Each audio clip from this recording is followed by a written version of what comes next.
वो फाइल निकाल लें।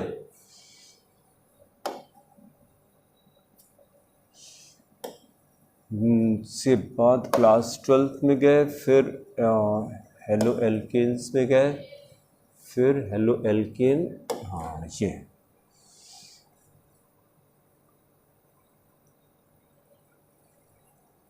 हाँ, अब देखिए जरा, ये हम लोग आ गए प्रिपरेशन नंबर, हाँ ये सब तो इंट्रोडक्शन चल रहा था ना, ये सब इंट्रोडक्शन फ्रॉम एल्कोहल हो गया, और फिर अब हम लोग यहाँ पर आ गए, हाँ ये एल्कोहल हो गया, एल्कोहल हो गया, फिर हम लोग आ गए एल्कीन, हाँ यहाँ पर आ गए। ये हेडिंग करिए, बाय द एडिशन ऑफ, ये by the addition of halogen acids on alkenes, by the addition of halogen acids on alkenes, alkenes. तो आप जरा देखिए, पहला एग्जांपल यही वाला कॉपी कर दीजिए, लिखिए CH2 डबल बॉन्ड CH2, पहला example CH2 double bond CH2 plus HCl plus HCl plus HCl, तो क्या बन जाएगा, CH2 double bond CH2 plus HCl। देखिए एक हाइड्रोजन इसके साथ लगा दीजिए और ये क्लोरीन इसके साथ लगा दिए, डबल बॉन्ड को सिंगल बॉन्ड में कन्वर्ट कर दीजिए, बस तो प्रोडक्ट बना दीजिए। हाइड्रोजन यहां ले आए तो ये हो गया CH3, हाँ CH3 CH2 and then Cl, नाम बता दीजिए, हाँ बस क्लोरोइथेन, क्लोरोइथेन या इथाइल क्वाइट बन गया। साथ में और क्या बनेगा, कुछ नहीं बनेगा, क्योंकि एडिशन रिएक्शन है। एडिशन में क्या करते हैं, दोनों रिएक्टेंट को साथ में ऐड कर देते हैं और साथ में कुछ नहीं बनता है, ठीक है। ये पहला एग्जाम्पल कर दीजिए और इसी का दूसरा एग्जाम्पल लिखिए। अब जरा इसको बताइए मैंने क्या लिखा, देखिएगा जरा, ये हमने कर दिया second example CH3 CH double bond CH2। कुछ कमेंट करिए इसके बारे में, हाँ प्रोपीन है, बहुत अच्छा, और कुछ कमेंट करिए इसके बारे में। Unsymmetrical, propene is unsymmetrical alkene. Unsymmetrical याद है कि बताना पड़ेगा, याद है ना, डिफाइन कर दीजिए इसी बात पे फिर अनसिमेट्रिकल एल्कीन को।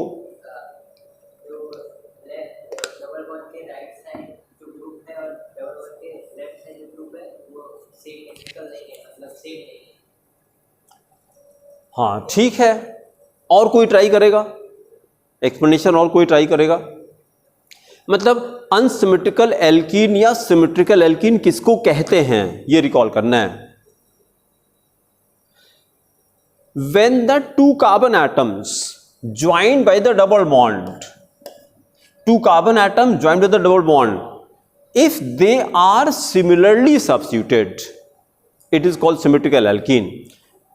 जैसे इस वाले कार्बन से क्या लगा है, दो हाइड्रोजन लगे हैं, और इस वाले कार्बन से एक हाइड्रोजन और एक मिथाइल लगा है, मतलब दोनों कार्बन अलग अलग सब्स्टिट्यूटेड हैं, तो this will be called unsymmetrical. Unsymmetrical. अगर हम लोगों ने जो पहला वाला एग्जाम्पल लिखा था उसमें दोनों कार्बन से क्या लगा था, हाइड्रोजन लगा था, इससे भी दो हाइड्रोजन, इससे भी दो हाइड्रोजन, तो इसको क्या कहते हैं, सिमेट्रिकल एल्कीन, सिमेट्रिकल एल्कीन। अच्छा, उसी तरह से देखिए HCl को देखिए, HCl is what type of reagent, unsymmetrical. Unsymmetrical कैसे पता, दोनों अलग अलग हैं। अगर हम H2 करते HH, Cl2 करते Cl, तो ये सिमेट्रिकल था, ये अनसिमेट्रिकल है। तो अब हमको याद करना है कि अनसिमेट्रिकल एल्कीन प्लस अनसिमेट्रिकल, बोलिए, reagent. Unsymmetrical alkene, unsymmetrical reagent, फिर आगे कोई कुछ बोलेगा, Markovnikov rule, then the product is govern by, पहले हो चुका है ना, Markovnikov rule. Whenever any unsymmetrical reagent is added to any unsymmetrical alkene, then negative part of the reagent goes to that carbon of the double bond which has least number of hydrogen atom, इसको Markovnikov कॉफ rule कहते हैं। Second example copy करिए, लिखिए CH3CH double bond CH2 plus HCl और arrow पे लिख दीजिए MR, मतलब मार्कोनी कॉफ रूल। MR एरो पे लिखा हमने मार्कोनी कॉफ रूल। अब ऐसे करिए, ये ऐसे इसको पहले पोलराइज कर दिए H+Cl- और Cl- को ऐसे एरो बना करके ले आइए इस वाले कार्बन के पास, बीच वाले कार्बन के पास। ये मार्कोनी कॉफ रूल हो गया। तो प्रोडक्ट हमारा क्या बन गया? CH3, बोलिए CHCl, बहुत अच्छा, देन CHCl एंड CH3। अब प्रोडक्ट का नाम बता दीजिए। हाँ ये भी ठीक है, बट हमें हर जगह कॉमन नेम अब इस्तेमाल करना है। नहीं, आइसोप्रोपिल क्लोराइड, ये नाम लिखिए कॉपी में, आइसोप्रोपिल क्लोराइड। 2-क्लोरोप्रोपेन भी सही है, 2-क्लोरोप्रोपेन भी सही है, लेकिन वही वाली प्रॉब्लम है कि अब आप जा करके और पेट्रोल पंप पे कहिए भैया हमको 2 लीटर जो है वो पेंटेन दे दीजिए, 2 लीटर पेंटेन बड़ा बहुत जरूरी अर्जेंट है, प्लीज दे दीजिए। तो क्या कहेगा? पता नहीं क्या कहेगा, लेकिन हो सकता है कि पढ़ा लिखा हो तो हंसाएगा, समझ जाएगा IPSC पढ़ के आ रहे हैं। वहां पेंटेन मांगना पड़ेगा यार, शॉप पे जाकर के आप कहते हमको एथेनोइक एसिड दे दीजिए। एथेनोइक एसिड ये क्या है? अरे एल्कोहल है, एथेनोइक एसिड, एसिड एल्कोहल होता है। अरे वो भी कहेगा मतलब पी के लग रहा है हो मांगने के लिए। एथेनोइक एसिड कौन सा कंपाउंड, किस दुकान में मिलेगा एथेनोइक एसिड? एल्कोहल के लिए तो वहां पे ठेके पे जाना पड़ेगा आपको, है ना। और एथेनोइक एसिड कहां मिलेगा? ये जनरल मर्चेंट के शॉप पे मिल जाएगा। एथेनोइक एसिड को क्या कहते हैं? सिरका कहते हैं। सिरका सबने सुना होगा ना, अंग्रेजी में क्या कहते हैं? हाँ बोले। यस, आप रेस्टोरेंट में जाते हैं तो टेबल पे रखा रहता है विनेगर, इंग्लिश में क्या? विनेगर कहते हैं। लेकिन दुकान पे जाके क्या मांगना पड़ेगा आपको? सिरका मांगना पड़ेगा। विनेगर भी चलेगा, विनेगर भी चलेगा, लेकिन एथेनोइक एसिड तो बिल्कुल नहीं चलेगा। आप कहें एथेनोइक एसिड हमको दे दीजिए। तो उसी तरह से हर जगह प्रैक्टिस हमें क्या करना है? Common name, common name. तो गलत नहीं था आपका, सही था। कॉमन नेम क्या है इसका? Isopropyl chloride, isopropyl chloride. अब जरा इसको देखिए, हम क्या कर दें कि यहां पे प्रोडक्ट नॉर्मल आ जाए। बहुत अच्छा क्वेश्चन है ये, बहुत अच्छा है। एंटी मार्कोनी से नॉर्मल बनता है। तो चलिए जरा तीसरा रिएक्शन लिख दीजिए फिर। एंटी मार्कोनी का कंपोजिशन बता दीजिए हमको पहले। अनसिमेट्रिकल एल्कीन में क्या डाल दें? ये तो मेन रिएजेंट क्या डालें? पेरोक्साइड की प्रेजेंस में कराते हैं, HBr डाल दें। हमें ये याद करना है कि anti Markovnikov is applied only in case of HBr, खाली HBr में लगाते हैं, ठीक है। और एल्कीन कौन सा ले लिया जाए? वही ले लिया जाए, प्रोपीन ले लिया जाए। तो लिखिए प्रोपीन प्लस अश्विनी क्या डाल दें? HBr डाल दीजिए, प्लस HBr। अगर हमने HCl डाल दिया तो मार्कोनी हो जाएगा। फिर HBr को छोड़ के और कोई भी अनसिमेट्रिकल रिएजेंट आपने डाला तो it will undergo Markovnikov reaction, Markovnikov addition. अच्छा, फिर और किसकी प्रेजेंस में कराया जाए?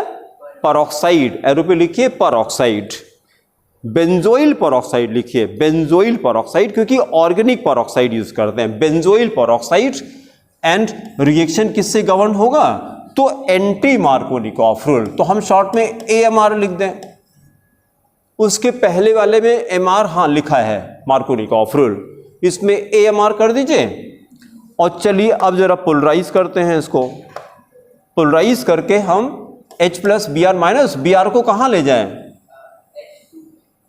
नहीं, रूल बताइए। मोर number of hydrogen atom, more number of hydrogen atom, negative part of the reaction goes to that carbon of the double bond which has more number of hydrogen atom। तो ऐसे arrow बनाइए, Br को यहां ले जाइए तो क्या बन गया? बोलिए CH3 CH2 CH2Br। नाम बताइए। N bromo. हाँ बहुत अच्छा, N ब्रोमो नहीं, ये तो आईपीसी हो गया, ब्रोमो आईपीसी में आएगा। N propyl bromide, n propyl bromide, n propyl bromide. कुछ नहीं, प्रैक्टिस प्रैक्टिस प्रैक्टिस प्रैक्टिस, और कुछ नहीं करना, practice is the secret of success. ठीक है, कुछ नहीं, खाली प्रैक्टिस खाली प्रैक्टिस खाली प्रैक्टिस, बार बार प्रैक्टिस करिए। ठीक है, फिर अगली प्रिपरेशन करिए, नंबर 5 पे आ जाइए। प्रिपरेशन नंबर 5 पे आ जाइए। प्रिपरेशन नंबर 5 देखिए,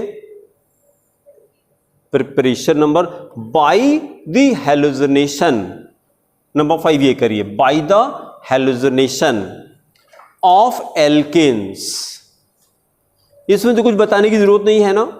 एल्केन में क्या डाल दें, हेलोजन डाल दें, एल्क में हेलोजन डाल दें, बट इन द प्रेजेंस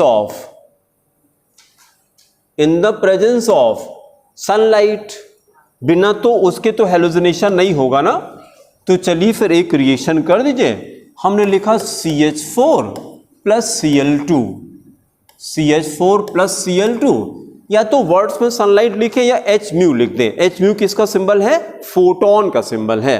ठीक है, तो क्या हटा के क्या लगा दें, अबू बताइए बेटा। एक हाइड्रोजन हटा के एक क्लोरीन लगा दें, बस कुछ ना करें। तो ये हो गया CH3Cl, और आदि साथ में और क्या बना दें, प्लस HCl। यहां से हाइड्रोजन निकलेगा, यहां से क्लोरीन निकलेगी, तो ये साइड प्रोडक्ट HCl हो गया, HCl हो गया। ठीक है, फिर नीचे लिखिए note, right note, right note. अब जरा कहानी सुन लीजिए पहले। मेरे पास एल्केन था, एल्केन से हमको RI बनाना है, क्या करें, आयोडीन लगा दें। ठीक है, आप कहते तो लगा देते हैं। RH प्लस I2 लगाया, RI बनाया, प्लस क्या बना दें, प्लस HI बना दें। तो इनके बारे में क्या ख्याल है आपका, ये कौन है, इनकी कोई खासियत। ये जहां रहते हैं शांत तो रहते नहीं हैं, हंगामा करते हैं जहां पहुंचते हैं ये, क्योंकि ये है कौन, ये है मिस्टर स्ट्रॉन्गेस्ट रिड्यूसिंग एजेंट। ये है मिस्टर स्ट्रॉन्गेस्ट, कहीं लिख लीजिए, HI strongest reducing agent, HI strongest reducing agent, strongest reducing agent. तो अगर ये स्ट्रॉन्गेस्ट रिड्यूसिंग एजेंट हैं तो चुपचाप बैठेंगे क्या, तो ये क्या करेंगे, ये इनके कांटेक्ट में कोई भी ऑर्गेनिक कंपाउंड आ गया तो ये उसको उठा के पटक देते हैं, किसमें, किसी भी कंपाउंड का रिडक्शन करना शुरू कर दीजिए, करते जाइए करते जाइए करते जाइए करते जाइए, तो एंड में क्या मिलेगा, एल्केन मिलेगा। Alkane is the last reduction product of any organic compound. ठीक है, और किसी कंपाउंड को ऑक्सीडाइज करना शुरू करिए, तो करते करते करते करते लास्ट में क्या मिलेगा, एसिड मिलता है, एसिड मिलता है। तो पूरी ऑर्गेनिक केमिस्ट्री इसी बीच पे टहलती रहती है, एल्केन से एसिड की, इसमें रिड्यूस करेंगे तो एल्केन बनेगा, ऑक्सीडाइज करेंगे तो एसिड बनेगा। तो देखिए जरा, तो फिर ये मिस्टर HI इनको ऐसे मतलब शांति से जीने देंगे क्या, HI को क्या करेंगे, बनने देंगे, इनको क्या करेंगे, इनको ये उठा के पलट देंगे, वापस ले जाएंगे कहाँ पे, एल्केन में कन्वर्ट कर देंगे। HI का यही काम है, ये किसी भी कंपाउंड को उठा करके, बोलिए सुनी, एल्केन में रिड्यूस कर देते हैं। क्यों, क्योंकि इनका नाम है मिस्टर स्ट्रॉन्गेस्ट रिड्यूसिंग एजेंट। हाँ जोर से बोलिए, यही तो, नहीं नहीं नहीं, अभी वही तो टॉपिक आगे चलने जा रहा है, वही तो आगे मजेदार है, अब क्वेश्चंस बनेंगे ना इस पे। तो इसका मतलब क्या है कि ये है, क्या है, रिवर्सिबल रिएक्शन है, ये रिवर्सिबल रिएक्शन है। Iodination of alkene is a reversible reaction. तो इसका मतलब कि इस तरह से आप RI नहीं बना सकते। अब तो ये गड़बड़ हो गया, पहले हम लोगों ने कहा था कि हमको RI बनाना, तो आपने कहा कि एल्केन में आयोडीन डाल दीजिए, RI बन जाएगा। लेकिन HI बनने के बाद पता लगा कि यार अगर इनके रहते तो ये शांति तो कुछ नहीं करने देते, किसी को नहीं जिंदा रहने देते, उठा के पलट देते हैं, एल्केन में कन्वर्ट कर देते हैं। तो RI आयोडेशन से नहीं बनेगा। क्यों नहीं बनेगा? Because it is a reversible process. ठीक है, इसी का आंसर देखिए क्या है, इसी का आंसर ये है, देखिए इसका आंसर ये है, पढ़िए क्या लिखा, फिंकल-स्टीन रिएक्शन। क्या नाम है? फिंकल-स्टीन, नाम बढ़िया लग रहा है, फिंकल-स्टीन रिएक्शन। इसको जरा ऐसे बड़ा करें, देखिए अब ठीक है। फिंकल-स्टीन, ये हेडिंग करिए, नोट नंबर 1 लिखिए, नोट नंबर 1 लिखिए, Finkel-Stein reaction, FINKEL, Finkel STEIN, Finkel-Stein reaction, Finkelstein reaction. तो अब जरा पहले थोड़ा सा रिकॉल करें कि फिंकल-स्टीन किस लिए होता है। आंसर इज RI बनाने के लिए, ब्रैकेट में RI लिख लीजिए, फॉर्मेशन ऑफ RI। फिंकल-स्टीन जहां हेडिंग किया आपने, ब्रैकेट में फॉर्मेशन ऑफ RI बनाने के लिए होता है। तो आपसे क्वेश्चन करेंगे व्हाट इज फिंकल-स्टीन रिएक्शन, तो आप बोलिएगा it is the preparation of RI, alkyl iodide बनाने के लिए। क्योंकि RI ऐसे नॉर्मली नहीं बना सकते। क्यों नहीं बना सकते? क्योंकि रिवर्सिबल रिएक्शन होता है। अब जरा सुनिए फिंकल-स्टीन में क्या करते हैं, it is a halogen exchange reaction, it is a halogen exchange reaction. Exchange तो समझ में आता है, कुछ हटा के कुछ लगाते हैं, उसी को एक्सचेंज कहा जाता है। तो हम लोगों ने क्या किया, हमने क्या किया कि कोई RCl लिया या RBr लिया, कोई क्लोराइड लिया या ब्रोमाइड लिया, और उसके बाद फिर हमने क्या किया, देखिए उसके बाद फिर हमने क्या किया, उसको किसके साथ, NaI के साथ रिएक्ट कराया इन द प्रेजेंस ऑफ, ये सॉल्वेंट है, इन the presence of acetone is a solvent, acetone is a solvent. तो क्या होता है, तो RI बन जाता है। तो पहली बात तो फिंकल-स्टीन होता क्या है, तो आप बोलिएगा it is a halogen exchange method, it is a preparation of RI, for the preparation of RI। और किसको किससे रिएक्ट कराते हैं, तो either we can take RCl और RBr, या RCl लेते हैं या RBr लेते हैं, उसको NaI से रिएक्ट कराते हैं इन द प्रेजेंस ऑफ एसीटोन, तो RI बन जाएगा और साइड प्रोडक्ट NaCl या NaBr बन जाता है। इसी को फिंकल-स्टीन रिएक्शन कहा जाता है। ठीक है, एक्सप्लेनेशन नोट करिए, लिखिए iodoalkanes are very difficult, iodoalkanes are very difficult to prepare,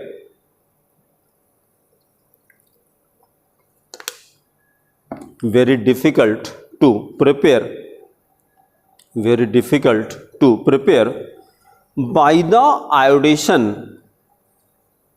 by the iodation of alkanes,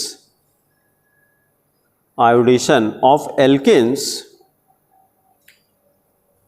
reason क्या है, because it is a reversible process, because it is a reversible process। Reaction लिख के दिखा दीजिए, लिखिए RH plus I2, RH plus I2, फिर reversible का sign बनाइए। रिवर्सिबल का साइन आप ऐसा मत बनाइएगा, ये तो कंप्यूटर में मिल नहीं रहा था तो हमने ऐसे काम चलाओ लगा दिया। रिवर्सिबल का साइन आप बनाइए, ये वाला साइन लगाइए ऐसे, guess RI plus HI, RI plus HI, फिर पैरा चेंज करिए, then right but RI can be prepared, but RI can be prepared by Finkelstein reaction, RI can be prepared by Finkelstein reaction, Finkelstein reaction, then comma which is a halogen exchange method, which is a halogen exchange method, full stop। अब देखिए Finkel-Stein में क्या होता है, लिखिए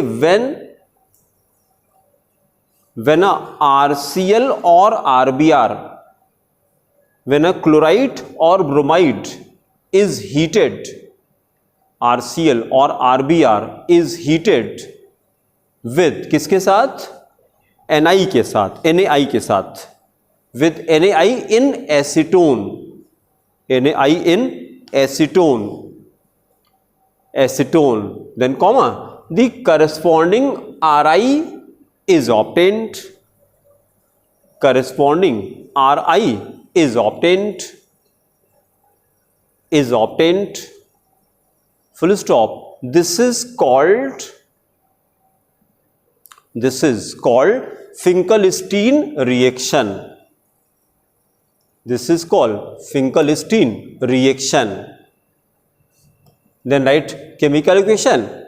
पहले तो ऐसे जनरल लिखे RCl oblique RBr, RCl oblique RBr plus NaI, फिर एरो पे क्या डालें? Acetone, in the presence of acetone. Then the product is Ri plus NaCl oblique लगा के NaBr. अब एक एग्जाम्पल कर देते हैं. एग्जाम्पल में लिखिए C2H5Br, C2H5Br प्लस क्या कर दें? NaI प्लस NaI, आयोडीन बनाना है, plus NaI, C2H5Br plus NaI. Again acetone on the arrow, acetone giving C2H5I plus NaBr plus NaBr.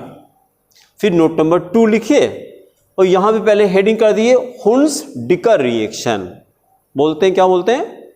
बोले मेरे साथ प्रोनाउंस करिए, हुन्स-डिकर रिएक्शन. क्योंकि पहली बार वर्ड आया तो मेरे साथ साथ बोलिए तो प्रोनाउंसिएशन धीरे धीरे क्लियर होगा आपको.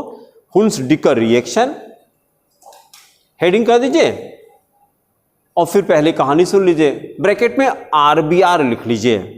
फिंकलस्टीन किस लिए होता है?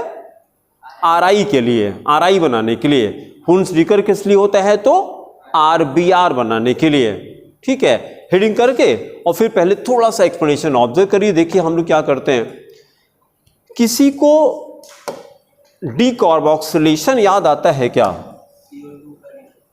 हाँ, decarboxylation is a preparation of which compound? जैसे dehydrohalogenation is the preparation of, अभी आपने बताया था एल्कीन. डिहाइड्रोहेलोजनेशन से एल्कीन बनती है, हाइड्रोहेलोजनेशन से एल्किल हैलाइड बनता है, हाइड्रोहेलोजनेशन से एल्किल हैलाइड बनता है. उसी तरह से इसको देखिए जरा, decarboxylation is a preparation of alkanes. Decarboxylation preparation of alkanes. इसको देखिएगा RCOONA, इसको क्या कहा जाए? सॉल्ट ऑफ, हाँ, fatty acid, sodium salt of fatty acid. इसको जरा देखिए, आप तो इसको पहचानते हैं, कौन है ये? एसिड और कार्बोक्सिलिक एसिड और फैटी एसिड और हायर फैटी एसिड, सब यही फॉर्मूला है, एक ही कंपाउंड. खाली क्या होता है? नंबर ऑफ कार्बन खाली बदल जाते हैं बस. N is the number of carbon atom. अगर हमने ये किया N इज ग्रेटर देन और इज इक्वल टू 3, इसको बोलते हैं फैटी एसिड. एसिड्स हैविंग 3 और more carbon are called fatty acid. क्यों? क्योंकि इन एसिड को हमने किसी फैट से बनाया होता है. जैसे जो ये वाला कंपाउंड है जिसमें 3 कार्बन है, 1 2 3, ये नाम क्या है इसका? Propanoic acid. प्रोपानोइक एसिड देखिए हमने क्या लिखा, PROPIONIC, प्रोपियोनिक एसिड. ये उसका कॉमन नेम है. आपने जो बोला था वो उसका IPC नेम था, इसका कॉमन नेम है. तो देखिएगा, प्रो का मतलब है फर्स्ट, पियोन का मतलब है फैट. ये लैटिन वर्ड्स हैं. Pro pion, propionic. This was the first acid which was derive from any fat, that's why it is called propionic. IUPAC क्या बताता है? PROPANOIC, propanoic acid. ये क्या बता रहा है? ये बता रहा प्रोप नहीं, प्रोप एन ओइक। प्रोप का मतलब 3, प्रोप एन का मतलब सिंगल बॉन्ड, और oic is the suffix of acids. तो देखिए जरा, प्रोप क्या हो गया? वर्ड रूट हो गया। एन क्या हो गया? प्राइमरी सफिक्स, एन इन आइन होता है, और ओइक क्या है? Secondary suffix. ऐसे नॉमेनक्लेचर होता है। तो आईपीसी नॉमेनक्लेचर तो बहुत सिस्टमेटिक है, लेकिन कॉमन नेम उतना सिस्टमेटिक तो नहीं होता, but it is more informative. भाई देखिए, ये क्या इंफॉर्मेशन दे रहा है? फॉर्मिक क्या इंफॉर्मेशन दे रहा है? ये इंफॉर्मेशन ये दे रहा है, फॉर्मिका का मतलब होता है एंट। फॉर्मिका लैटिन वर्ड है। तो सबसे पहले हमको एसिड चींटी से मिली थी, इसीलिए इसको फॉर्मिका कहा मैंने। चींटी जब काटती है तो फॉर्मिक एसिड देती है। तो आप समझ सकते हैं फॉर्मिक एसिड कैसी होती है? स्किन के कांटेक्ट में आने पे क्या होता है? इचिंग प्रोड्यूस करती है, और यही एसिड है जो हमें हनी बी भी देती है, मधुमक्खी भी यही देती है। लेकिन अगर वो प्यार कर ले थोड़ा सा तो पूरा फूल जाता है। तो चींटी और मधुमक्खी दोनों ने फॉर्मिक एसिड दिया। तो ये क्या डिफरेंस हुआ? चींटी में हल्का सा स्वेलिंग होती है, रेडिश हो जाता है, लेकिन मधुमक्खी काटती है तो इधर आप तुरंत फूल जाता है। कहीं आंख पे काट लिया तो आंख ऐसे फूल जाती है। तो ऐसा कैसे हो गया? ये कॉन्सेंट्रेटेड ज्यादा है। बहुत अच्छा, formic acid is more concentrated. और हाँ, बिच्छू काट ले तो बिच्छू का नाम सुना होगा, ठीक है? ये भी फॉर्मिक एसिड देता है। ये भी फॉर्मिक एसिड है, और वो इतना कॉन्सेंट्रेट होता है कि हो सकता है डेथ भी हो जाए बिच्छू के काटने से, इतना स्ट्रॉन्ग। भाई हम तो जैसे गांव से बिलोंग करते हैं, तो कंडी, पता नहीं आप लोग जानते हैं कि नहीं, कंडी गोबर से बात करके, क्योंकि वही तो उसी से खाना बनता था। तो फिर वो जैसे गाय भैंस का गोबर करके और कंडी बना के वो खूब पाइलअप करके, वो प्रोसेस कंटिन्यूअस रहता था कि कंडी खत्म हुई दूसरा तैयार हुआ, एक खत्म हुई दूसरा तैयार हुआ। तो जब उसको निकालना होता था तो 8-10 लोग लाठी लेके बताते थे कि आज कंडी गिराना है। तो गांव में बुलाते थे, 8-10 लोग लाठी लेके तैयार रहते थे, इसमें 2-4 सांप निकलेंगे, बिच्छू सब निकलते हैं, वो सब प्रोसेस है उसका। तो एक आध रहेंगे तो खतरा हो जाएगा, फिर और पता लगा कि कई ठो हैं। तो हम लोग को बड़ी मजा आती थी कि इंतजार रहता था कहाँ कंडी गिरने वाली है, तो वहाँ जाकर हम लोग छोटा डंडा लेकर के तैयार रहते थे, मजा आती थी। तो अब वहाँ पे देखा कि जैसे बिच्छू निकला, तो बिच्छू इतना खतरनाक कि जैसे कोई यूटेंसिल गांव में होते थे पीतल हंडा, समझते हैं हंडा? उसमें, हाँ, उसमें क्योंकि फैमिली में 30 आदमी 40 आदमी नॉर्मल था। हाँ, फैमिली में 30-50 आदमी नॉर्मल था, ऐसे फैमिली होती थी, जॉइंट फैमिली इसको कहते थे। अरे यार, मतलब अब तो क्या हो गया कि अब वही उसका ड्रॉबैक भी है, अब सबका ड्रॉबैक भी है। इसलिए लड़के कोई एजुकेशन नहीं, कुछ नहीं। भाई घर में अगर पेरेंट्स होते थे, बड़े बुजुर्ग होते थे, तो बच्चे की हिम्मत ही नहीं कि गलत चीज वो कर ले। मोबाइल देखोगे कहाँ? सब जगह तो कोई ना कोई है। तो जब 50 लोग रहेंगे घर में, तो आप गलत काम करने का सोच ही नहीं सकते। करने की बात ही अलग है, सोच ही कहीं नहीं कि तो पकड़े जाओगे, कितने लोग घेरे पड़े है ना। तो चलिए खैर छोड़िए, मतलब बताना हमको ये था कि जब बर्तन होता तो उसमें बिच्छू ऐसे डंक मारता था बर्तन में, वो हांडी या हांडा जो भी कह लीजिए, उसमें जब बिच्छू डंक मारता था तो होल हो जाता था, बहुत अच्छा छेद हो जाता था। मतलब लगता था यार, और इतना, मतलब वो इतना सॉफ्ट, जैसे मतलब धागे की तरह से उसका वो स्टिंग होता था, इतना पतला सा, लेकिन कितना फोर्स होता था कि वो छेद कर देता था उसमें। पता नहीं क्या करता था, फॉर्मिक एसिड होती थी, स्ट्रॉन्ग एसिड होती थी, ठीक है। तो चलिए, मतलब कहने का मेरा यह है कि common names are more informative. तो हमको भी यही करना है। 3 कार्बन के एसिड को क्या कहते हैं? Propionic acid. प्रोपेनोइक एसिड भी सही है, लेकिन वो आईपीसी नेम है। हम इसी नाम को यूज करेंगे क्योंकि इस नाम से क्या पता लगा? Acids having, why it is called propionic? This was the first acids which were derived from neem fat, that's why it is called propionic। इसके बाद की जितनी एसिड हैं, जैसे 4 कार्बन की एसिड क्या हो जाएगी? C3H7, बोलिए C3H7, 4 कार्बन की एसिड। COOH नहीं, फॉर्मूला पहले बताना है आपको, फॉर्मूला बताया। C3H7 COOH, नाम क्या हो गया? एक तो आईपीसी तो ब्यूटानोइक एसिड हो गया, ब्यूटानोइक एसिड। कॉमन नेम है इसका ब्यूटरिक एसिड। अभी एसिड का चैप्टर आएगा तो पूरा और डिटेल में करेंगे। Butyric acid, butyric acid has been derived from butter. ये ज्यादा इंफॉर्मेटिव लग रहा है, बटर। फिर 5 कार्बन किया तो C4H9COOH, क्या हो गया? IPC pentanoic acid, pentanoic acid. लेकिन कॉमन नेम क्या हो गया? कॉमन नेम है इसका वैलेरिक एसिड। ये क्या होता है? वैलेरिक एसिड। आज घर पे जाकर के वैलेरिक एसिड आप सर्च कीजिएगा, वैलेरिक एसिड, VALERIC। वैलेरिक एसिड क्या होता है? एक ट्री होता है, उसका नाम है वैलेरियन ट्री। और इससे जो एसिड, इसके रूट से जो एसिड मिलती है, उसकी जो स्मेल होती, बिल्लियों को बड़ी पसंद होती है। अगर आपको घर में बिल्ली पकड़नी है तो वैलेरिक एसिड से बिल्ली पकड़ सकते हैं आप। वैलेरिक एसिड आके रख दिए, बिल्ली कहीं भी होगी घूम करके आ जाएगी।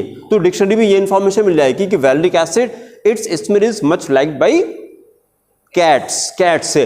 तो ये वाला नेम ज्यादा इंफॉर्मेटिव है। वैलेरिक आपको बिल्ली से याद हो जाएगा, पेंटेनोइक एसिड नहीं याद रहेगा, लेकिन बिल्ली वाली कहानी से वैलेरिक एसिड आपको याद हो जाएगा। हाँ, वैलेरिक एसिड जानते हैं। कितने कार्बन?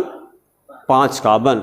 उसी तरह से ये देखिए, अगर हम ये कर दें n इज ग्रेटर देन और इज इक्वल टू 16,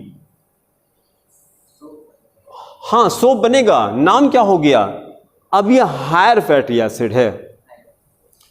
3 से लेके 15 तक क्या था? Fatty acid.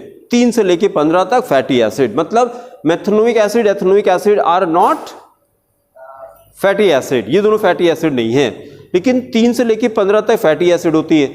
उसके बाद फिर 16 and more carbon, it is called higher fatty acid. Higher fatty acid formula तो यही रहेगा RCOOH, लेकिन R की वैल्यू चेंज हो जाएगी। अब जो 16 कार्बन में एसिड में R की वैल्यू क्या जाएगी?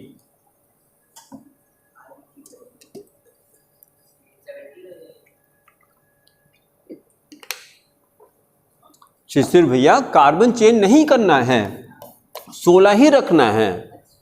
तो including this R total there has to be 16 carbon. तो what's with the value of this R? 15। C15H31 हो जाएगा। CnH2n प्लस 1 फॉर्मूला होता है। R की जो R का फॉर्मूला क्या है? CnH2n प्लस 1 होता है। तो C15 पे R का फॉर्मूला क्या जाएगा? C15H31 चला जाएगा। C15H31 COOH, ये क्या हो गया? C15, ये C15H31 COOH, ये क्या हो गया? Higher fatty acid. कितने कार्बन है टोटल? 16। तो देखिए आईपीसी क्या हो सकता है? 16 को बोलते हैं हेक्सा डेकेनोइक एसिड। हेक्सा मतलब 6, डिकेन मतलब 10। Hexadecanoic acid, hexadecanoic acid. ये तो थोड़ा लग रहा है कि केमिस्ट्री पढ़ रहा है इसलिए रटना पड़ रहा है, लेकिन इसी का जो कॉमन नेम है PALMTIC,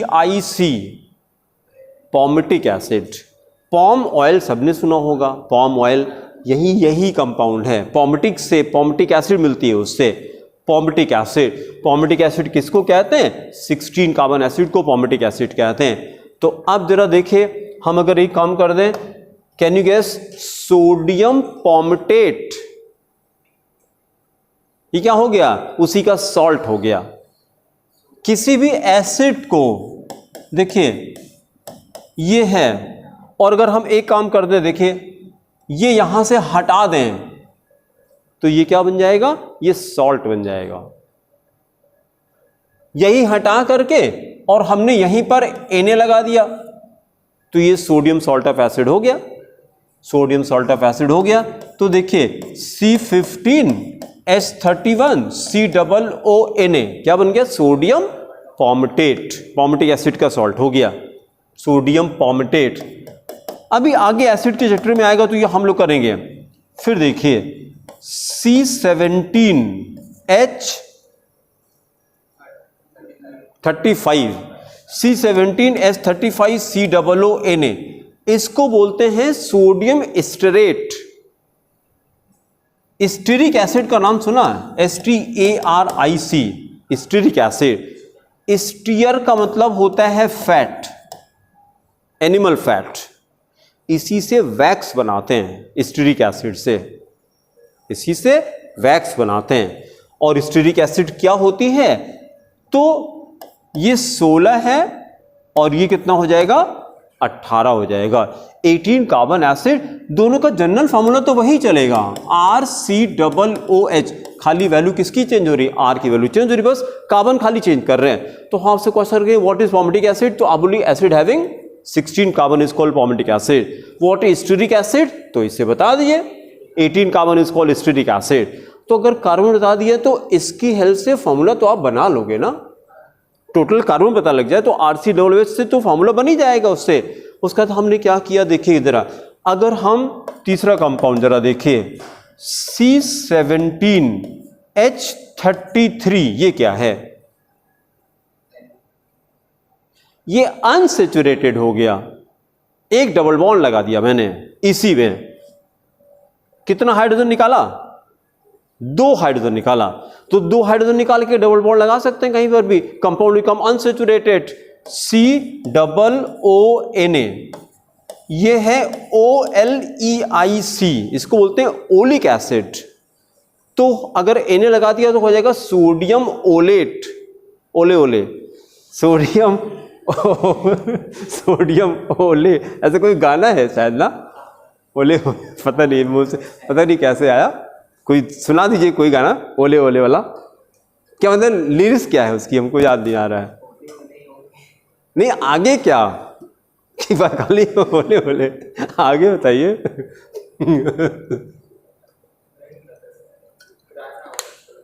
जब आपको नहीं पता हमें कैसे पता होगा यार, बस निकल गया मुंह से। ठीक है, ओलेट। तो देखिए पॉमटेट, तीनों का नाम बोलिए जरा, पॉमटेट, सोडियम स्टेरेट, सोडियम स्टेरेट, फिर sodium OLED, sodium OLED, OLX नहीं सोडियम पॉमटेट है, सोडियम स्टेरेट, सोडियम ओलेट। ये तीनों क्या है, ये तीनों ये है, देखिए SOAP,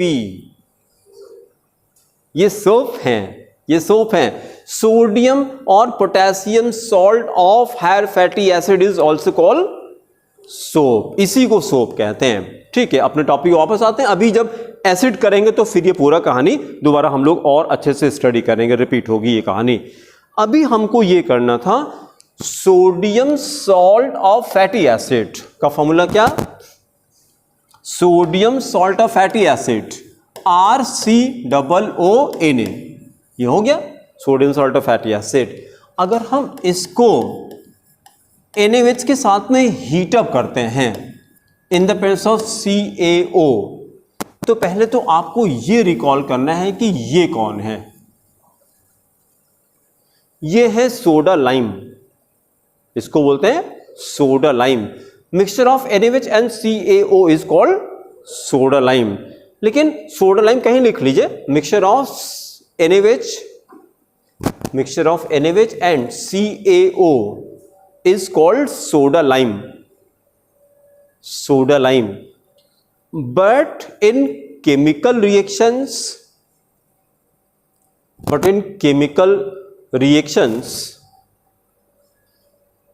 it is written as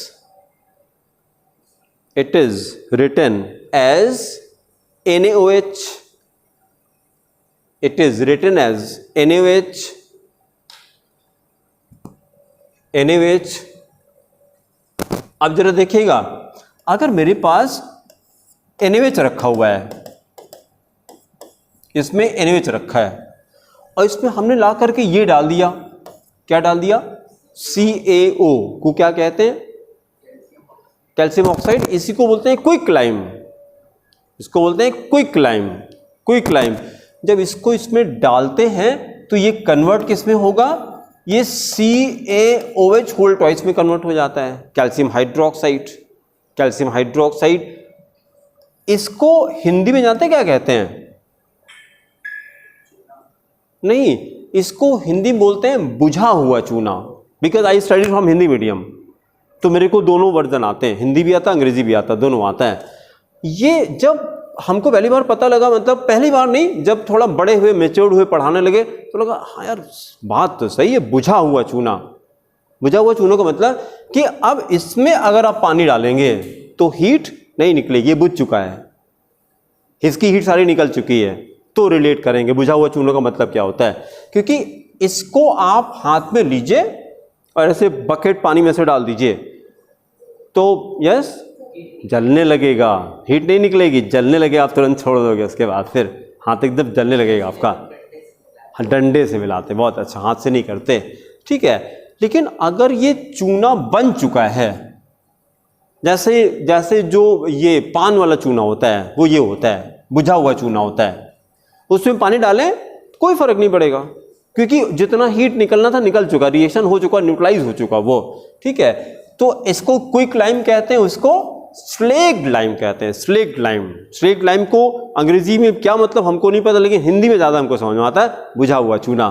slate का मतलब क्या होता होगा, स्लेग्ड, SLKED, स्लेग्ड, पता नहीं क्या मतलब होता है, हैं? नहीं, स्लेट नहीं, स्लेग्ड, KED, के स्लेट वो तो कैल्शियम कार्बोनेट होता है यार, जो स्लेट पे लिखते थे पहले, जो बच्चे लिखते थे, वो तो चौक होता है, वो दूसरा होता है, ठीक है। चलिए, CO को जब इसमें डाला तो ये इसमें कन्वर्ट हो गया कैल्शियम हाइड्रोक्साइड में। जब कैल्शियम हाइड्रोक्साइड को NaOH में मिला दिया तो NaOH के नेचर पे क्या फर्क पड़ेगा,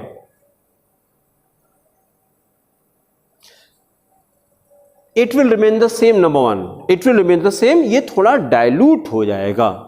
ये स्ट्रॉन्ग बेस था ना, स्ट्रॉन्ग बेस में ला करके आपने वीक बेस डाल दिया, तो स्ट्रॉन्ग बेस तो रहेगा, अभी भी NaOH है, लेकिन ये थोड़ा डाइल्यूट हो जाएगा। भाई जैसे सल्फ्यूरिक एसिड रखी है कॉन्सेंट्रेटेड, आपने उसमें ला करके डाइल्यूट सल्फ्यूरिक एसिड डाल दिया, तो सल्फ्यूरिक एसिड अभी भी रहेगा, बट वो थोड़ा डाइल्यूट हो जाएगा। स्ट्रॉन्ग में वीक ला के डाल दिया आपने, तो ये स्ट्रॉन्ग वाला क्या होगा, थोड़ा सा वीक हो जाएगा। तो आपको पता लगे कि सोडियम हाइड्रोक्साइड और सोडा लाइम में क्या डिफरेंस होता है। पहली बात तो दोनों NaOH होता है, दोनों के NaOH से ही लिखा जाता है, लेकिन सोडा लाइम क्या होता है, सोडा लाइम जब NaOH को हमें माइल्ड करना होता है तो हम वहां सोडा लाइम यूज करते हैं। जब भी सोडियम हाइड्रोक्साइड तो बहुत स्ट्रांग होता है, इसीलिए इसको कास्टिक भी कहा जाता है। कास्टिक मतलब क्या होता है, वेरी स्ट्रांग, बोलते हैं कास्टिक कमेंट किया, ऐसे बोलते हैं बड़ा कास्टिक कमेंट किया। कमेंट कैसा, बहुत स्ट्रांग कमेंट किया, बोलते हैं कास्टिक कमेंट किया। तो कास्टिक मतलब स्ट्रांग होता है, और उसी को अगर माइल्ड करना है तो क्या करते हैं, उसमें लाके क्या डाल दें, क्विक लाइम डाल दें, तो ये कैल्शियम हाइड्रोक्साइड प्रोड्यूस करेगी, इसको माइल्ड कर देगा, ठीक है। तो अभी रीजन समझ आया कि इसको केमिकल इक्वेशन में अगर कंपोजिशन पूछते हैं कि सोडा लाइम क्या है, तो दोनों बताइएगा, it is a mixture of NaOH plus CO। लेकिन केमिकल इक्वेशन में कैसे लिखते हैं, केवल NaOH। तो अगली बार से हम इसको ऐसे भी कर सकते हैं, देखिए डायरेक्टली हम ऐसे लिखेंगे RCOONA प्लस NaOH, बस और कुछ नहीं किया, और उठा करके सीधे हमने हीट अप कर दिया। ऐसे भी लिखा जाएगा केमिकल इक्वेशन में। अच्छा, फिर देखिए ये क्या निकला, जरा देखिए, उधर से H खाली छूटा है बस, ये H गया इसके साथ, ये क्या बना, एल्केन बन गया, जो मेन प्रोडक्ट है हमारा, जो मेन प्रोडक्ट है। ये बन गया Na2CO, हाँ CO3, Na2CO3, ये बन गया सोडियम कार्बोनेट Na2CO3। लेकिन जो हमारा मेन रिएक्शन चल रहा था वो क्या था? एल्केन। तो मेरा क्वेश्चन ये था डीकार्बोक्सिलेशन से क्या बनता है। देखिए डीकार्बोक्सिलेशन हुआ कि नहीं हुआ? CO2 निकले in the form of sodium carbonate. Removal of carbon dioxide is called decarboxylation. CO2 जब होगी तभी तो निकलेगी, तो एसिड में CO2 होता है। अब आप कहिए कि एल्किल हैलाइड के डीकार्बोक्सिलेशन से क्या बनेगा? अरे होगा ही नहीं, CO2 है नहीं, तो मतलब ऐसा नहीं कुछ भी बोल दीजिए बस। अब बोले आप डिहाइड्रोहेलोजनेशन ऑफ एल्कोहल से क्या बनेगा? आप जानिए क्या बनेगा, ऐसा रिएक्शन नहीं। अरे जब हेलोजन होगा तब तो निकलेगा। तो ये पता रहे कि हाँ किस क्या बोल रहे, नहीं हाँ केमिस्ट्री कुछ होगा, पता नहीं होगा कुछ को बनी जाए, ऐसा नहीं होता है। डीकार्बोक्सिलेशन किस में होता है? एसिड्स में होता है खाली, हाँ एस्टर में नहीं होता है, खाली एसिड में होता है। और what happens in this reaction? तो sodium salt of fatty acid is heated with soda lime, और क्या बनता है? Alkane with 1 carbon less. अब अपने पॉइंट पर आ रहे हैं। Alkane with 1 carbon less. Decarboxylation is not a preparation of alkane only, it is a preparation of alkane having 1 carbon less. कि हमको क्या करना है? देखिए एक कार्बन कैसे कम हो गया, यहां चला गया कार्बन, यहां चला गया एक कार्बन, CO3 में चला गया। यहां पे देखिए कितने कार्बन थे, यहां पे 2 कार्बन थे, और यहां पे क्या केवल Re तो बचा, CO तो C तो निकल गया उधर, एक कार्बन कम हो गया। तो अब देखिए जरा, हम अगर ये कर दें CH3 COONA, क्या बनेगा? कितने कार्बन है अभी? 2 कार्बन, अभी 2 कार्बन है, एक कम कर दीजिए, CH4 बन जाएगा। तो decarboxylation is the preparation of lower alkanes, not alkane. Decarboxylation is the preparation of alkane having 1 carbon less, एक कार्बन कम हो जाता है, यही इसका एप्लीकेशन है। आगे से हम लोग कन्वर्जन करेंगे। कन्वर्जन करने में आपको कार्बन कम दिखाई पड़ रहा है। हमने कहा एथेनॉल से मेथनॉल बना दीजिए, तो कैसे होगा नहीं पता, लेकिन ये पता है कि यार कार्बन कम हो रहा है, एथेनॉल से मेथनॉल। तो बीच में ये स्टेप जरूर आएगा, कौन सा? डीकार्बोक्सिलेशन। क्योंकि इसको करने से क्या होता है? कार्बन कम हो जाता है। फिर इसको कन्वर्ट कर लेंगे, इसका हाइड्रोजनेशन करा दें, तो ये CH3Cl हो गया। फिर हाइड्रोलिसिस करा दें तो CH3OH हो गया, काम खत्म। ठीक है, लेकिन कार्बन कम करने के लिए स्पेसिफिक मेथड, डीकार्बोक्सिलेशन का काम समझ आया? अब इसी तरह से देखिए, जो अभी हम लोगों ने हेडिंग क्या किया है? Hunsdiecker reaction. हेडिंग थी हमारी हुन्स-डिकर रिएक्शन। इसमें हम क्या करते हैं? देखिए RCOOAG, इसके पहले क्या था? RCOONA था, वो सोडियम सॉल्ट ऑफ एसिड था, ये silver salt of acid. This is silver salt of acid. Silver salt of acid को अगर हम ब्रोमीन से रिएक्ट कराते हैं, Br2 से रिएक्ट कराते हैं, तो देखिए ये बनता है, एक कार्बन कम हो गया, एक कार्बन कम हो गया, खाली R आया यहां पे, RBr। तो जैसे अभी हम लोगों ने डीकार्बोक्सिलेशन किया था, एकदम सेम रिएक्शन है, Hunsdiecker reaction. Hunsdiecker is the preparation of RBr having 1 carbon less, ये याद रखना है। अभी लिखाएंगे, पूरा लिखाते, कहानी सुनिए पहले। Hunsdiecker is the preparation of RBr having 1 carbon less, एक कार्बन कम हो जाता है इसमें। और किसको किससे रिएक्ट कराते हैं? तो silver salt of acid, silver salt of acid को ब्रोमीन से रिएक्ट कराते हैं, तो RBr बनता है 1 कार्बन लेस बनता है। अब कॉपी में नोट करिए,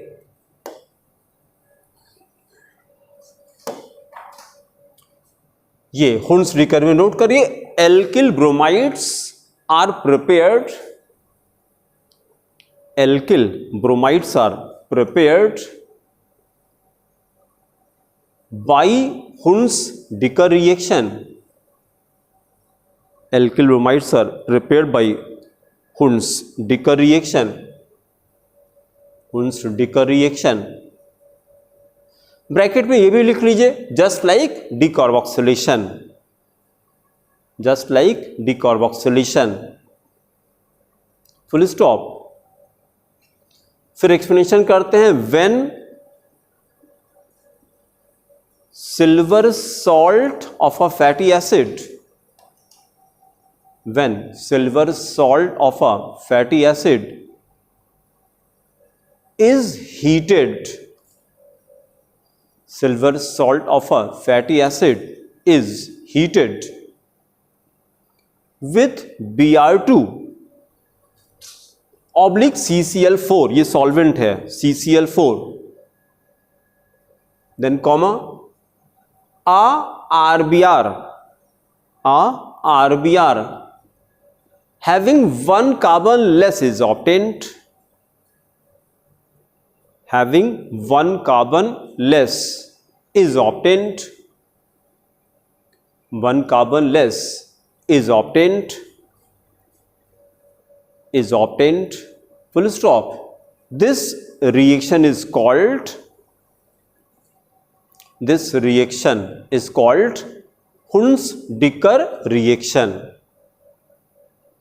This reaction is called Hunds-Dicker reaction. Hunds-Dicker reaction. Then chemical equation: C2H5COOAg, C2H5COOAg plus Br2, plus Br2 on the arrow solvent CCl4 and heated, CCl4 and heated. एक carbon कम कर दीजिए, C2H5Br, product हो गया C2H5Br plus CO2, ये carbon यहां आ गया, plus CO2 plus AgBr, plus AgBr. फिर एक और कर लें, बस 2 मिनट लगेगा. नोट नंबर 3 लिखिए, Swarts reaction, SWARTS, Swarts reaction. ये तीनों वेरी इंपॉर्टेंट हैं. स्वार्ट्स रिएक्शन देखिए, जेईई मेन 2015 में क्वेश्चन आया है इस पे, और एनसीईआरटी के पेज नंबर 289 पे इसका डिटेल दिया हुआ है. स्वार्ट्स रिएक्शन, ब्रैकेट में लिखिए RF, फिंकलस्टीन था RI, हुंड्स-डिकर था RBr और स्वार्ट्स है RF. RF बनाते हैं, इससे RF बनाते हैं, RF बनाते हैं. क्योंकि देखिए RF इससे क्यों बनाते हैं, क्योंकि ये प्रॉब्लम है, डायरेक्ट फ्लोरिनेशन इज एक्सप्लोसिव होता है, तो डायरेक्ट फ्लोरिनेशन नहीं कराते कि RF ऐसे बना दिया, एल्केन में फ्लोरीन डाल दिया और रिएक्शन हो गया. रिएक्शन तो होगा लेकिन देखने लायक रहेंगे नहीं, वो एक्सप्लोड करेगा तो देखेंगे कैसे उसमें, तो डायरेक्ट नहीं कराते. इसको कैसे कराते तो फट से नोट कर लेते हैं, जल्दी से लिखिए. The synthesis of alkyl fluoride, synthesis of alkyl fluorides is best accompanied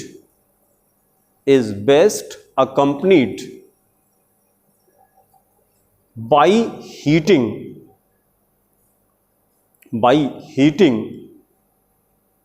an alkyl chloride or bromide, chloride or bromide in the presence of metallic fluoride,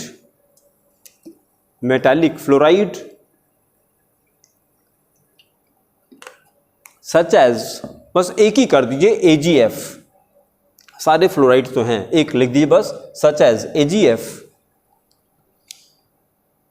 full stop. This reaction is called Schwartz reaction.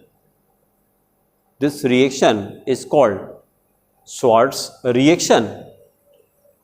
Then chemical equation: CH3Br, bromide ले लिया, CH3Br plus AgF gives CH3F plus AgBr, CH3F plus AgBr. फिर ये note, direct fluorination of alkanes is explosive, explosive. बस फिर अगली heading करके छोड़ दिए। नेक्स्ट टॉपिक करी फिजिकल प्रॉपर्टीज। ये हम लोगों ने प्रिपरेशन कंप्लीट किया, राइट, फिजिकल प्रॉपर्टीज। ठीक है, थैंक यू।